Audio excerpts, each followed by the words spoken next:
It was the last train of the night, rumbling through the misty countryside. Clara sat alone by the window, clutching an old leather suitcase. Her breath fogged the glass as she stared into the darkness outside, broken only by the occasional flicker of distant lights. The train car was eerily empty, save for an old man a few rows ahead, humming a song she couldn't place. Every so often he turned his head slightly, as if checking whether she was still there. Clara's heart raced. She was running away from what she wasn't sure anymore. A broken home, a broken heart, a life that felt heavier each day. Tonight she had boarded the first train she found, not caring where it went. An announcement crackled through the speakers, but the words were garbled. She caught only fragments. Next stop, Endridge. Final destination. She had never heard of Endridge. As the train clattered on, the scenery outside grew stranger. Trees twisted into impossible shapes. The moon seemed too large, too close, bathing everything in a ghostly light. Clara blinked hard, thinking she was just tired. Yet when she opened her eyes, the world outside remained a warped painting. The old man rose, limping down the aisle with a cane.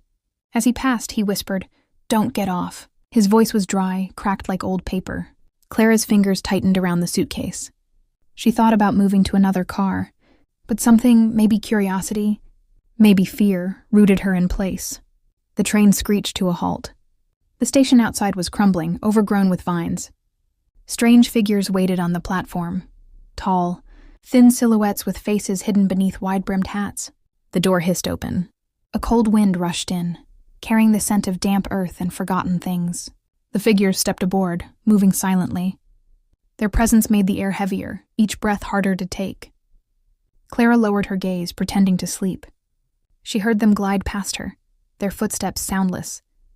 The old man ahead of her muttered a prayer.